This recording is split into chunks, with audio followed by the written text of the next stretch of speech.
और block development में हमारे जितने भी ब्लॉक के प्रधान हैं, उप प्रधान हैं, और सबसे इम्पॉर्टेंट जो ग्राम सभा के मेंबर्स हैं, और खासकर अगर कोई यंग पार्टिसिपेंट है तो हम उसको सेक्रेटरी डीएलएसए की तरफ से अभिनंदन और नमस्कार करते हैं। हम लोग केवल अगले 10 मिनट एक साथ हैं, जिसमें कि हम आपको सेंसिटाइज करेंगे, ना कि पढ़ाएंगे। अब ये जो वर्ड हम बार बार यूज करते हैं सेंसिटाइज, इसका क्या मतलब है? सेंसिटाइज करना किसी को पढ़ाना नहीं होता। हम आपको केवल अवेयर भी नहीं कर रहे हैं, क्योंकि अवेयर तो अगर हम देखें तो इंडिया में 80% लोग अवेयर हो चुके हैं। इतने ज़्यादा नालसा ने, सालसा ने, डालसा ने, टालसा ने पिछले 6-7 साल से एफर्ट किया है। 1995 में हिमाचल प्रदेश ने 1987 के एक्ट को स्वीकृति देकर सेक्शन 9 के अंदर जुडिशियल ऑफिसर्स को ही सेक्रेटरी की पोस्ट संभालने को कहा। इसके पीछे रीजन क्या है? ऐसा क्यों हुआ कि हिमाचल सरकार ने और फिर पूरे भारत ने, ऐसा नहीं है कि केवल हिमाचल सरकार ने, जजेस को ही कोर्ट से बाहर निकालकर teachers, students, law colleges, schools, प्रधान के बीच में जंगल, ब्लॉक डेवलपमेंट हर जगह भेज रहे हैं। ऑलरेडी हमारे देश में टीचर्स हैं, स्कूल्स हैं, कॉलेजेस हैं। ऑलरेडी हमारे देश में बहुत सारे स्कीम को इम्प्लीमेंट करने के लिए बीडीओ साहब हैं। बीडीओ के ऊपर हमारे एसडीओ यानी एसडीएम साहब हैं, उनके ऊपर डीएम साहब हैं, और सारे डीएम साहब के ऊपर स्टेट का chief executive officer honourable chief minister ji होते हैं, और उनके ऊपर पूरे भारत में ऑनरेबल प्राइम मिनिस्टर। लेकिन 73rd अमेंडमेंट जब ये संविधान बन रहा था, आपको मैं एक बड़ी इंटरेस्टिंग बात बताऊं, गांधी जी ने पार्टिसिपेट नहीं किया, क्योंकि गांधी जी का सपना था कि जब तक मेरे गांव के जहां पर भगवान बसता है, जिनके लोगों के बीच में जो लोग मासूम हैं, सरल हैं, शहर की जटिलताओं में और कमर्शलाइजेशन में नहीं हैं, उनमें जंगल के लिए बिलोंगिंगनेस है।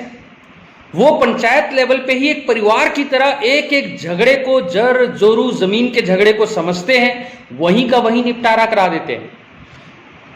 तो उनको अगर असली ताकत नहीं मिलेगी, वो अगर असली प्रधानमंत्री और मुख्यमंत्री नहीं बनेंगे, तो मैं पार्टिसिपेट नहीं करूंगा।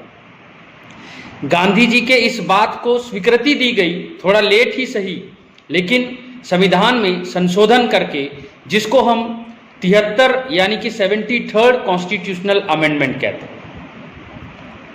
बहुत सारे प्रावधान ऐड किए गए, लेकिन हिमाचल, राजस्थान, मध्य प्रदेश, कुछ ऐसे स्टेट हैं जिन्होंने सबसे पहले पहल की और पंचायत में हिमाचल प्रदेश का जैसे कानून है पंचायती राज एक्ट, ये भी पास कर दिया 1994 में। हैरानी की बात है कि पंचायती राज एक्ट में जो एक जुडिशियल ऑफिसर्स को, जजेस को पावर दी गई है, कुछ हद तक उससे ज्यादा पावर आप लोगों के पास है। मैं क्यों ये वर्ड यूज कर रहा हूं? बहुत ही रिस्पॉन्सिबिलिटी से मैं ये वर्ड यूज कर रहा हूं कि कुछ हद तक आपको ज्यादा पावर है। एक जज, एक जुडिशियल ऑफिसर, एक सिविल जज सीपीसी यानी सिविल प्रोसीजर कोड से बाउंड होता है। भारतीय साक्ष्य अधिनियम 1872 यानी इंडियन एविडेंस एक्ट से बाउंड होता है। अगर वो मैजिस्ट्रेट है तो क्रिमिनल प्रोसीजर कोड यानी आपराधिक दंड प्रक्रिया से वो बाउंड होता है। इतने जटिल हैं वो। 484 क्रिमिनल प्रोसीजर कोड में है, 153B आपके सिविल प्रोसीजर कोड में है, और 167 आपके एविडेंस एक्ट में है। लेकिन हमारे गांव के लोग, उसमें जो सरपंच की भूमिका है, जो पंचायत की भूमिका है, पंचायती राज इंस्पेक्टर की भूमिका है, वो क्रिमिनल प्रोसीजर कोड में ही सेक्शन 37, 38, 39, 40 में दिख जाता है।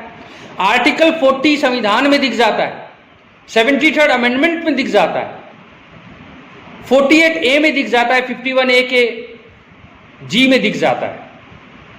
यानी संविधान बनाने वालों ने भी यही सोचा था कि देश तभी आजाद होगा जब आपके पास फाइनेंशियल पावर भी हो, एग्जीक्यूटिव पावर भी हो, टैक्स इंपोज करके उसको लेने का भी पावर हो। मैं जब आपसे नेक्स्ट मीटिंग करूंगा तो डिटेल में पंचायती राज एक्ट में आपसे क्या एक्सपेक्ट किया जाता है, आप हमारे वीडियो को सब्सक्राइब जरूर करें, जो भी मैं आपसे वार्तालाप कर रहा हूं साइमल्टेनियसली, यानी उसी के साथ साथ इसको रिकॉर्ड किया जाता है। उसके पीछे वजह है, हमारे गांव के लोग किसान, मॉनसून सीजन चल रहा है, बरसाती सीजन है, वो जंगलों में है, खेतों में है, हर बंदा टाइम निकालकर इस तरह मीटिंग में नहीं आ सकता। हम वीडियो बनाते हैं, व्हाट्सएप में आप कई चीजें देखते हो, फिल्म, गाने, थोड़ा सा वक्त निकाल के अपने बच्चों को और खुद बैठकर ये 10 मिनट का वीडियो जरूर देखें।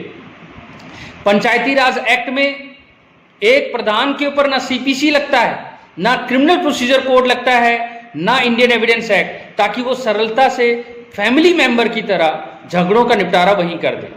लेकिन अगर पति पत्नी को पैसा नहीं दे रहा तो 500 रुपये तक वो लगा सकता है, इससे ज्यादा अगर लगाना है तो वो मजिस्ट्रेट साहब के पास ही आए। अपने लिमिट्स भी आपको पता होने चाहिए। ये पैरालीगल वॉलेंटियर्स, ये फ्रंट ऑफिस, ये पीआरआईज, ये BDO, social and justice department, हम क्यों इतना कोऑर्डिनेशन के साथ चल रहे हैं? क्योंकि 137 करोड़ पर पूरे वर्ल्ड की निगाह है कि 75 साल आजादी को होने जा रहे हैं, और अब हमारा जो भी प्रोग्राम है वो उसी 75 साल को याद रख के हमने करना है।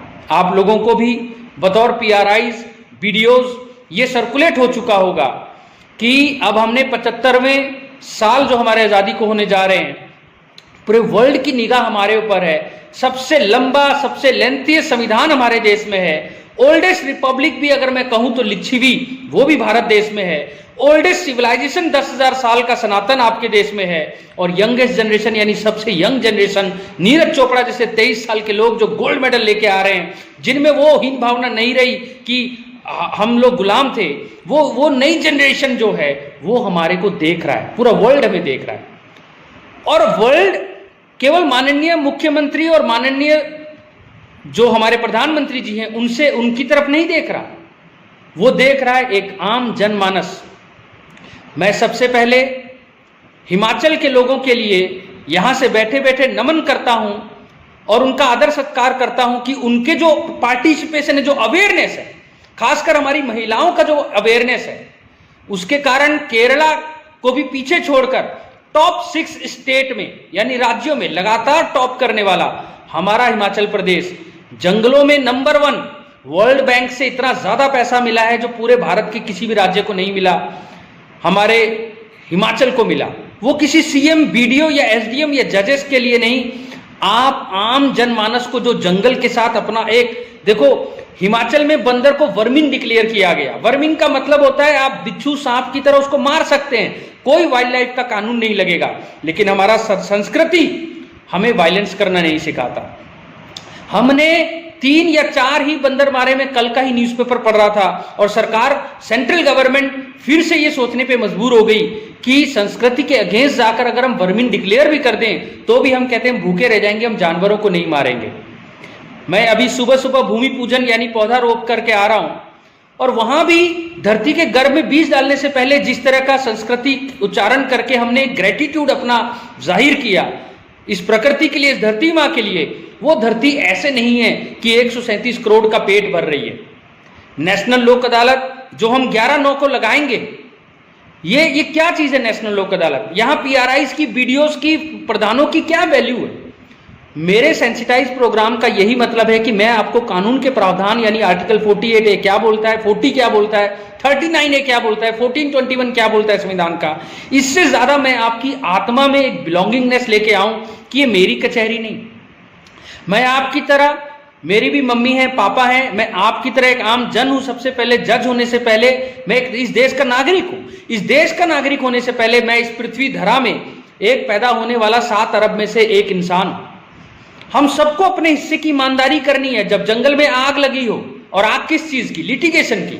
36 लाख केस केवल हमारे ट्रायल कोर्ट्स में पेंडिंग है, जिसमें से majority of the case cheque bounce के हैं। आप सोचते हो कि हम आम इंसानों के तो चेक बाउंस के केस नहीं होते? क्यों नहीं होते? सिरमौर जो चौपाल से जुड़ा हुआ है, रोडू से जुड़ा हुआ है, इसी उससे आपने देखा होगा जो सेब की बेल्ट है, तो उधर बेंगलोर से लेकर, दिल्ली से लेकर सारे बिजनेसमैन का जो ट्रांजैक्शन है वो कैश में नहीं होता। Section 268 double S income tax act के तहत 20,000 से ऊपर का कोई भी ट्रांजैक्शन अगर कैश में होता है तो अपराध है। डबल ऑफ दी जो आपने पैसा ट्रांजैक्शन किया उसका दंड है आपको। चाहे आपको कानून पता हो या नहीं पता, इसीलिए चेक का सहारा लेते हैं। लेकिन चेक का बाउंस हो जाना, और फिर आप लोगों के दिमाग में आता है ये तो केस के फैसले तो होने नहीं है।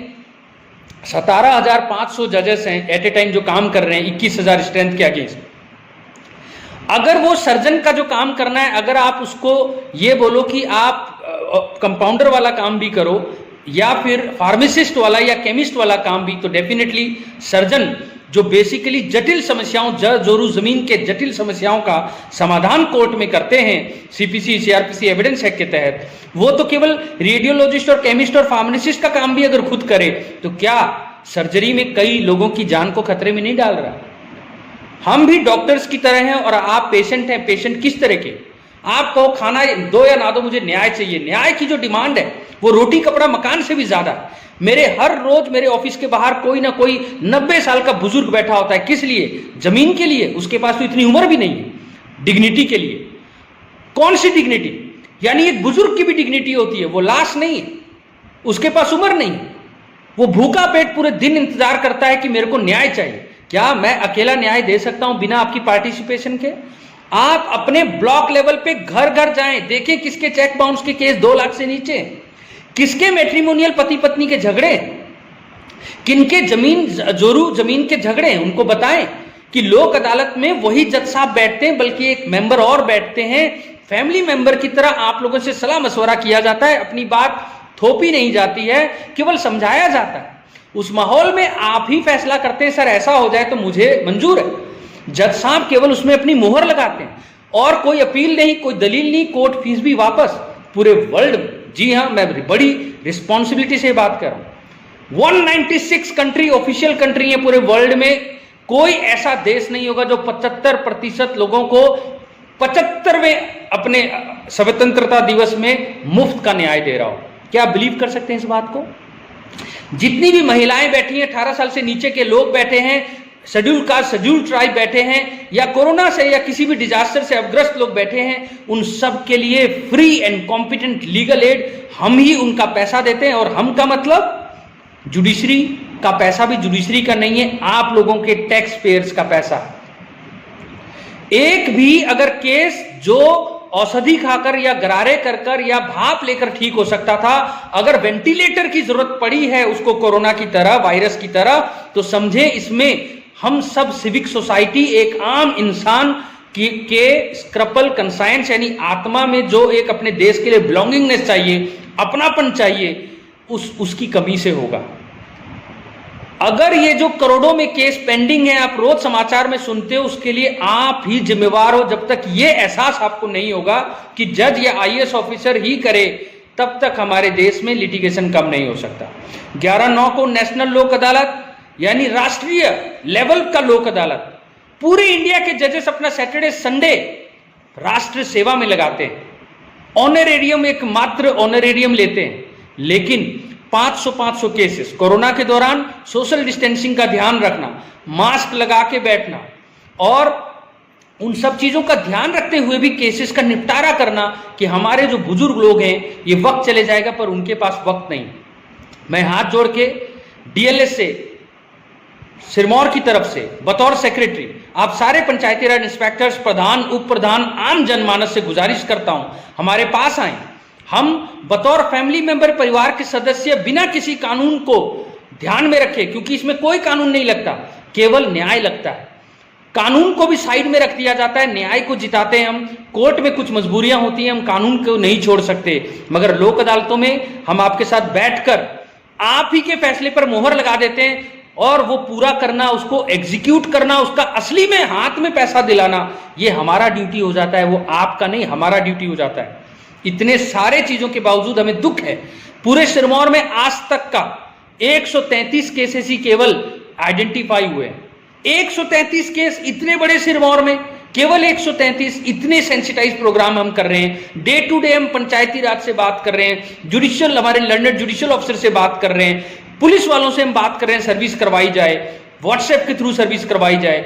लेकिन जब तक ये इतिहास गवाह है, आम लोगों की पार्टिसिपेशन नहीं होती, बड़े से बड़ा स्कीम, बड़े से बड़ा नेशनल लोक अदालत, बड़े से बड़ा राष्ट्र खत्म हो जाता है। प्लीज अपने राष्ट्र, इसमें राष्ट्र वर्ड है, ये राष्ट्रीय लोक अदालत है, अपने राष्ट्र से अगर प्यार है, इसमें आप अपना कंट्रीब्यूट करें, बढ़ चढ़कर हिस्सा लें। धन्यवाद। जय हिमाचल और जय भारत, जय हिंद।